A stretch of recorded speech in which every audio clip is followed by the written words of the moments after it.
우리 중에 누구든지 자기를 위하여 사는 자가 없고 자기를 위하여 죽는 자도 없도다. 우리가 살아도 주를 위하여 살고 죽어도 주를 위하여 죽나니 그러므로 사나 죽으나 우리가 주의 것이로다. 이를 위하여 그리스도께서 죽었다가 다시 살아나셨으니 곧 죽은 자와 산 자의 주가 되려 하심이라. 네가 어찌하여 내 형제를 비판하느냐? 어찌하여 내 형제를 업신여기느냐? 우리가 다 하나님의 심판대 앞에 서리라. 기록되었으되 주께서 이르시되 내가 살았노니 모든 무릎이 내게 꿇을 것이요 모든 혀가 하나님께 자백하리라 하였느니라. 이러므로 우리 각 사람이 자기 일을 하나님께 짓고 하리라. 아멘.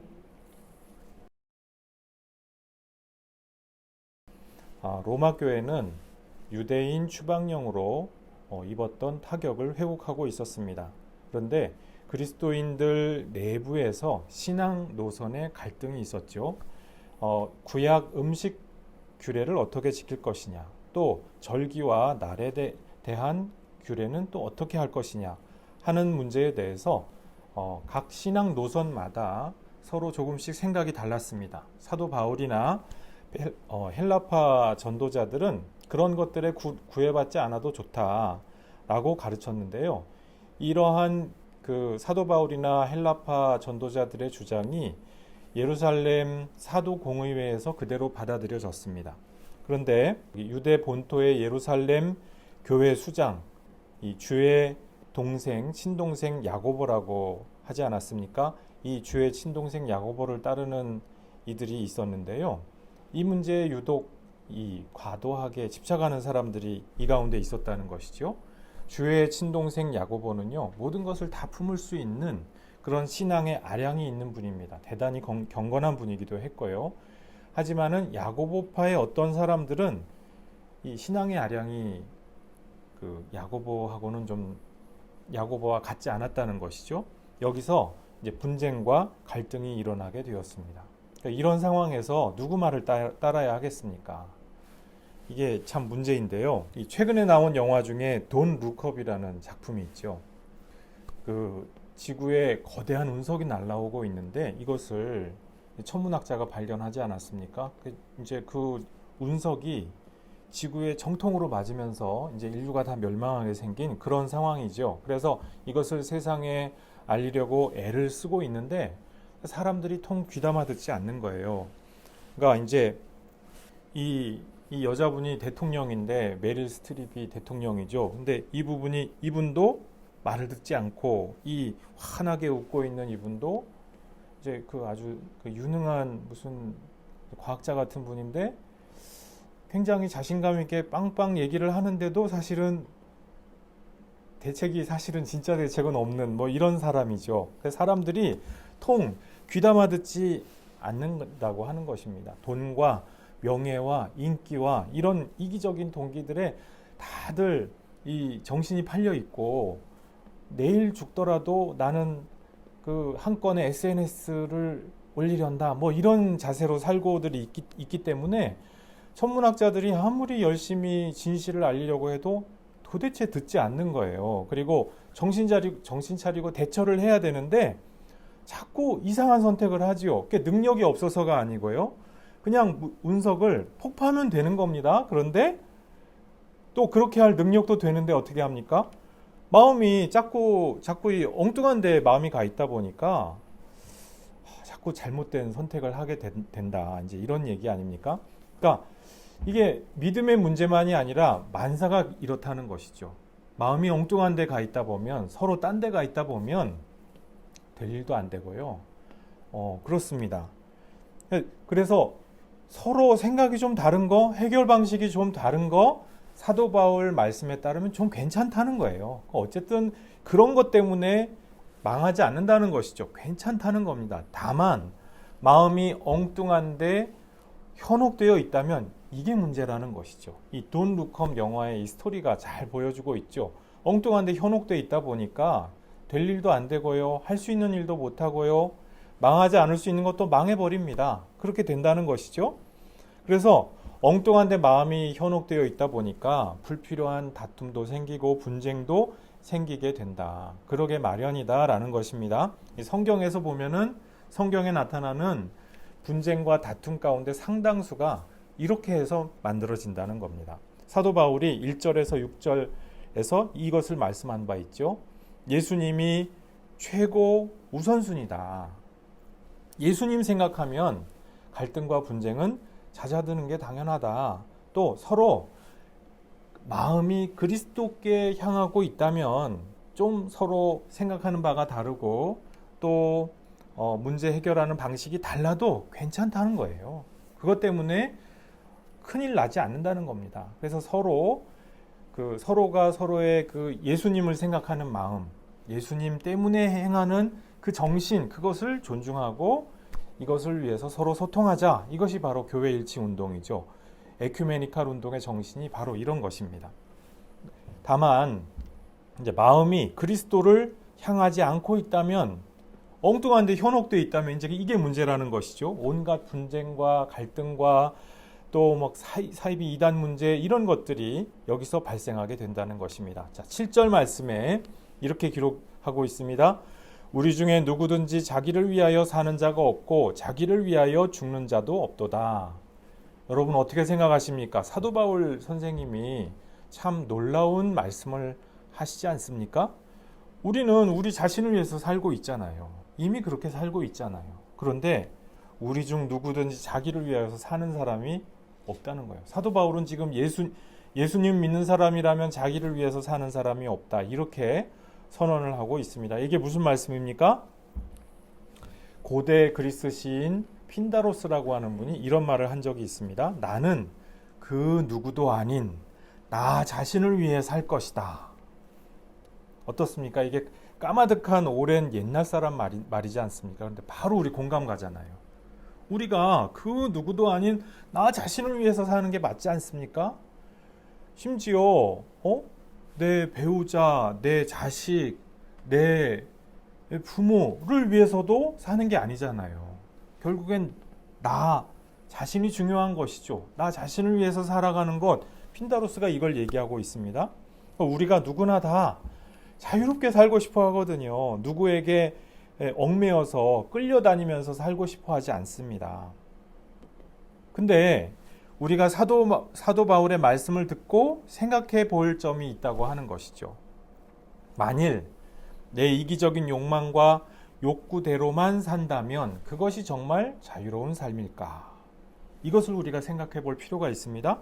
이기적인 욕망과 욕구와 내 짧은 생각들과 이런 것들에 얽매여서 거기에 노예처럼 끌려다니면서 살게 된다면은 그 역시 자유 없는 삶이 되는 것은 마찬가지라는 것이죠. 내 좁은 이기적 본성을 넘어설 때 그때야말로 진정한 자유가 있다, 이 말씀입니다. 이 스파르타의 임금 중에 그 클레오메네스라고 하는 분이 있습니다. 이분은 좋은 정책을 펼치고 싶어 했던 그러한 그 현명한 좋은 군주였습니다. 근데 반대파의 견제 때문에 계속 좌절하고 견제당하고 그러다가 결국엔 실패했던 불우한 임금이었죠. 결국 이제 권력 투쟁에서 패배하고 나서 감옥에 이렇게 갇혀 있는데요. 누가 이렇게 단검을 슬며시 넣어주는 거예요. 무슨 뜻이죠? 자살하라는 거예요. 자살하라고 단검을 슬쩍 넣어준 것이죠. 그러고 나서 이제 이 클레오메네스가 칼에 찔려서 죽은 채로 발견된 거예요. 이게 어떻게 된 겁니까? 자살했을까요? 세간에요. 이 클레오메네스가 미쳐서 자살해버렸다. 이렇게 이제 알려진 것이죠. 지금까지도 그렇게 많이들 알려지고 있죠. 그런데 클레오메네스가 자살을 거절하면서 그 했던 말이 전해지고 있습니다. 자기 자신만을 위해서 살고 죽는 것은 악하다. 이를 통해서는 아무런 선하고 유익한 것이 나지 않는다. 이렇게 말을 했다고 해요. 살든지 죽든지 내가 나 자신 혼자만을 위해서 그렇게 살거나 죽지 않겠다. 대의를 위해서 떳떳하게 하겠다. 이 말입니다. 사느냐 죽느냐 이것이 문제인데 살든지 죽든지 내가 용감하게 하겠다 이거예요. 멋지게 하겠다. 비겁하게 추하게 요새 시쳇말로 뭐 찌질하게 그렇게 하지 않겠다는 거예요. 사내답게 멋있게 하겠다. 소위 존재의 용기가 있는 이런 분이었습니다. 이런 신념의 사람이 자살했다? 사실 뭔가 좀 석연치가 않죠. 그래서 현대 역사가들이 평가를 하기를 누구에겐가 살해당하지 않았을까? 누가 과연 살해했을까? 그의 후계자인 레오니다스가 아니었겠느냐. 레오니다스가 누구냐면요. 이 영화 300에 나오는 300의 주인공으로 나오는 사람입니다. 이렇게 왕자 복근이 선명한 저 아저씨가 레오니다스인데요. 이분이 이 클레오메네스하고 이복 형제 사이예요. 이복 동생인데 이제 자기가 왕위에 앉고 싶으니까 클레오메네스의 딸을 꿰어가지고 같이 이렇게 공모해서 살해한 게 아니었겠느냐. 현대 역사가들은 그렇게 평가를 합니다. 이 클레오메네스의 딸은 나중에 레오니다스의 이제 부인이 되는 거죠. 이 레오니다스가 어쨌든 이제 이 영화 300의 주인공으로 나오는데요. 여기도 보면은 대의를 위해서 아주 자기 한 몸 불사르는, 조국을 지키기 위해서 불사르는 그런 훌륭한 군주로 나오죠. 어쨌든 누구나가 자기 자신을 위해서만 사는 게 아니라는 거예요. 내가 사는 것, 사나 죽으나 내가 나 자신을 위해서 사는 그런 수준은 죄송합니다. 멋있지 않다는 거예요. 그것보다 더 높고 더 크고 더 훌륭한 대의와 존재 근거와 삶의 방향을 향해서 우리가 살아가고 있다는 것이죠. 핀다로스의 말처럼 우리가 그 누구의 간섭도 아니고 강제도 아니고 우리 자신을 위해서 자유롭게 살아가지요. 이것을 부정하는 것이 아닙니다. 하지만 더 높고 더 큰 대의와 존재 근거와 삶의 방향, 여기에 대한 올바른 건강한 궁극적인 관심이 빠져 있다고 한다면 그것은 우리가 삶과 죽음에 대해서, 사느냐 죽느냐 문제에 대해서 가장 중요한 무언가를 놓쳤다는 거예요. 에리 프롬이 그의 책 자유로부터의 도피에서 기독교를 굉장히 비판합니다. 읽어보면은 이 에리 프롬이 그렇게 얘기합니다. 기독교 신앙은 자기를 위하지 않는다는 거예요. 신의 존재에다가 자기를 병적으로 동일시한다는 것이죠. 아주 변태적으로 동일시한다. 이제 이런 식으로 표현을 하는데요. 자기를 무력하다고 비하하면서 전능한 신과 동일시하고 이런 병적인 심리 상태로부터 온갖 악행을 하는 것이 기독교다. 이런 뜻의 이야기를 합니다. 이제 이런 정신 상태에서부터 나치 독일의 집단 히스테리가 나왔다. 이렇게까지 얘기를 합니다. 그러면서 이제 나 자신을 위한 사람이라는 또 다른 책에서도 이제 비슷한 얘기를 하죠.